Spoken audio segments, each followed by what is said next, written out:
semuanya, perkenalkan nama saya Nura Dinda Kotrunada dari kelas 12 Produksi dan Siaran Program Televisi. Jadi di sini saya akan menjelaskan bagaimana langkah-langkah dalam pembuatan breakdown tata artistik dan breakdown set lokasi. Nah, apabila kalian seorang penata artistik dan kalian ingin mengetahui apa saja sih properti dan kebutuhan artistik lainnya yang akan kalian butuhkan dalam pembuatan film kalian. Nah, cara yang tepat adalah dengan membuat breakdown tata artistik. Breakdown tata artistik itu berdasarkan skenario ataupun naskah, ya dimana breakdown menguraikan tiap adegan skenario menjadi daftar yang berisikan informasi tentang apa saja yang kalian butuhkan dalam pengambilan gambar. Nah, bagaimana sih langkah-langkah dalam pembuatan breakdown tata artistik? Listen up and I'm gonna show you how. So firstly, kalian harus menganalisis naskah secara seksama. Kalian harus baca per scene dari scene awal sampai scene terakhir. Nah, dengan begitu kalian akan menemukan kebutuhan artistik apa saja yang akan kalian list nanti di breakdown tata artistik. Seperti contohnya di naskah sitkom yang berjudul Tiga Bujang pada scene 8, eksterior pos Hansip siang Detsu. Di situ terdapat keterangan Hansip Hasan memakai jam baru. Pak RW heran. Nah, kalian harus highlight jam tangannya itu, jam baru. Nah, karena jam tangan itu merupakan hand prop, jadi kalian harus list jam tangan itu di kolom hand prop pada format breakdown tata artistik. Okay, another example is in the fifth scene, interior ruang tengah day 1. Itu terdapat Farid sedang menonton TV. Berarti properti yang dibutuhkan adalah TV. Nah, kalau breakdown tata artistik itu sedikit berbeda dengan breakdown set lokasi. Kalau breakdown set lokasi itu isinya hanya list-list informasi terkait dengan set atau lokasi di mana aja dan apa aja yang sesuai dengan naskah. Jadi kayak isinya ada scene berapa, terus adegannya apa, terus set atau lokasinya di mana, itu exterior atau interior, terus itu day or night kayak gitu. Nah, gunanya breakdown set lokasi ini selain mengetahui lokasi di mana saja yang dibutuhkan, kita juga dapat menentukan ada berapa jumlah set atau lokasi yang akan kita pakai. Nah, sekarang masuk ke langkah-langkah dalam pembuatan breakdown set lokasi. Nah, cara aku membuat breakdown set lokasi itu yang pertama adalah dengan membuat breakdown tata artistik terlebih dahulu. Karena kalau breakdown set lokasi itu udah ada di breakdown tata artistik, jadi tinggal copy-paste. Contohnya itu seperti di scene 1. Nah, di scene 1 itu adegannya menceritakan tentang apa dan tokoh-tokohnya melakukan kegiatan apa saja, itu dapat dilihat dari naskah. Dan set atau lokasinya juga terjadi di mana, itu dapat dilihat dari naskah dan bisa dilihat juga dari subheading di naskah. Dan day atau night itu kejadiannya terjadi kapan, itu bisa dilihat juga dari naskah. Dan interior atau exterior juga bisa dilihat dari naskah. Itu di subheadingnya tertera. Oke, di scene 1 kenapa alasan saya case-nya itu Reza, Fajar, dan Farid? Karena mereka adalah main karakternya. Terus kenapa propertinya itu ada tas ransel kerja Farid? Karena Farid kan ingin berangkat kerja, pasti orang kerja itu butuh tas. Terus ada sofa juga. Kenapa sofa? Karena itu kan berada di ruang tengah, jadi butuh duduk lah. Nah, handpropnya itu ada jam tangan karena si Farid ini berangkat kerja. Biasanya orang kerja itu juga butuh jam tangan. Kenapa si Farid ini setelan kerja? Karena kan kalau orang kerja itu harus formal, bajunya kemeja, terus celananya juga harus formal. Habis itu tambah kaos kaki. Kostumnya Fajar ini kaos polo abu muda plus celana panjang regular. Nah, kenapa kaos? Karena menurut aku cerita Tiga Bujang ini tempatnya itu di perkampungan, jadi aku mau jadiin hampir semua tokonya itu pakaiannya casual dan cowok-cowoknya itu kayak kaos gitu. Dan kalau buat Reza juga sama kaos plus celana santai pendek. Cuma kalau Reza ini pendek dan kalau Fajar sama Farid itu panjang kan celananya. Makeupnya ini natural karena mereka bukan lagi di pesta atau di mana, lagi di rumah.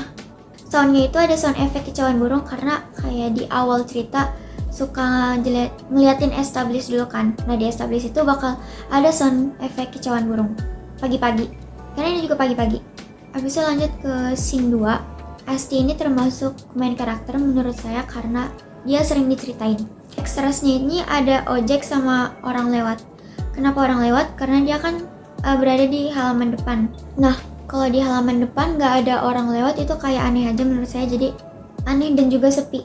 Properti yang pertama, kenapa barang belanjaan? Karena kan si Asti itu habis belanja. Nah, habis itu kenapa ada kredit card di HP? Karena si Asti itu mau bayar ojeknya pakai kredit card kan. Nah, habis itu propertinya itu ada sendal, si Asti pakai sendal, terus si ojeknya cuma pakai sendal. Nah, kenapa propertinya juga ada kursi sama meja teras sama sapu lidi? Karena kan itu tempatnya ada di halaman depan. Karena menurut saya di halaman depan itu biar nggak sepi banget, saya mau taruh ada meja sama kursi. teras gitu. Nah, pakaian si Asti ini juga casual, kayak sweater atau sweater yang casual, terus sama cuffed pants, celana panjang bahan wanita kayak biasa, kayak santai, tapi dia agak ngantung gitu. Nah, habis itu si ojeknya jaket warna gelap. Kenapa jaket? Karena kan ojek sering naik motor kena angin gitu. Nah, habis itu celana juga celana panjang bahan biasa. Nah, makeupnya juga natural. Terus sound effect buat di scene 2 ini nggak ada apa-apa karena nggak ada suara ketawa juga, karena di naskah nggak ada tanda emoji smile. Nah, habis itu kalau suara motor juga nggak perlu karena menurut saya nanti bakal kedengeran suara motornya. Di scene 3 ini karakternya cuma ada Asti doang. Nah, habis itu propertinya ada barang belanjaan pakaian karena di situ si Asti lagi bukan beres-beresin, lagi ngeliatin barang belanjanya. Terus ada CD juga. Di scene 3 ini propertinya ada barang belanjaan pakaian karena si Asti di situ lagi mengecek barang belanjaannya kan. Terus ada CD. Nah, habis itu ada HP-nya dia, kredit cardnya. Nah, habis itu di kasur. Jadi ini tempatnya ini di rumah tetangga tapi di kamar, karena menurut saya itu kalau orang ngecek barang belanjanya itu biasanya di kamar. Karena saya di kamar. Hand propnya ini si Asti itu ada gelang. Karena menurut saya si Asti ini tipe orang yang suka shopping. Jadi mungkin dia juga suka aksesoris. Jadi saya pakein gelang doang. Habis itu si pakaian Asti sama kayak yang tadi pakaiannya. Terus makeupnya juga sama natural. Terus di sini ada sound effect ketawa karena ada emoji smile. Lanjut ke scene 4. Di situ main cast-nya itu ada Pak RW sama Hansip. Menurut aku mereka adalah main cast karena sering diceritain. Terus kalau ceweknya itu sporting karena nggak terlalu sering diceritain. Nah, habis itu di propertinya itu ada credit card karena si ceweknya itu nawarin credit card. Nah, terus ada alamat rumah Asti karena si ceweknya itu nanya alamat rumah Asti. Terus dia nunjukin ke Hansip, Pak tahu alamat rumah ini nggak gitu kan? Pasti kan ada alamatnya lah yang dia pegang gitu. Ada map yang terdapat tulisan kredit murah karena di akhir scene 4 si Pak RW-nya ngambil map, terus ada tulisan itu di belakang mapnya. Ada jam dinding karena menurut aku di pos Hansip itu butuh ada jam. Terus ada banner atau tulisan kayak pos Kamling atau pos Hansip gitu, karena biasanya aku riset di tempat pos Hansip itu ada bannernya kayak pengetahuan ini pos Hansip kayak gitu. Nah, habis itu ada kentongan ronda juga. Ya, lagi-lagi saya riset dan ada yang pakai kentongan, ada juga yang enggak, dan saya maunya itu ada kentongan supaya lebih kesannya kayak lebih di perkampungan aja gitu. Di Hansip ini pakai topi itu masuk ke properti kan. Nah, habis itu RW-nya itu pakai sepatu dan Hansipnya juga pakai sepatu. Kalau untuk kostumnya Pak RW ini ada kemeja batik pakai kopiah, terus celana formal. Terus si Hansipnya ini pakai setelan Hansip sama tongkat pentungan. Tongkat pentungan itu masuknya properti. Si ceweknya ini menurut saya itu dia kan kerjanya kan kayak nawarin kredit card. Nah, mungkin dia kerjanya itu gitu. Jadinya setelan dia itu formal kemeja sama stretch pants gitu. Karena kayak buat cewek kerja lah gitu. Kayak gimana pakaiannya, kayak pakaian wanita kerja kayak gitu. Jadinya formal dia. Si cewek cantik itu formal. Kalau untuk makeupnya si Pak RW sama Hansip ini natural. Nah, kalau si perempuannya ini stretch makeup karena kan dia cewek cantik. Biasa cewek cantik itu pakai makeup. Konsep saya si cewek ini pakai stretch makeup tapi yang tipis gitu, nggak terlalu tebal banget. Lanjut ke scene 5. Di situ propertinya ada TV, sofa, jam dinding sama meja sederhana. Nah, kenapa TV? Karena si Farid lagi nonton TV. Dan kenapa ada sofa? Karena lagi nonton TV juga pastinya butuh sofa buat duduk. Nah, habis itu ada jam dinding juga karena di ruang tengah. Kalau nggak ada juga sepi banget dan aneh kalau nggak ada jam.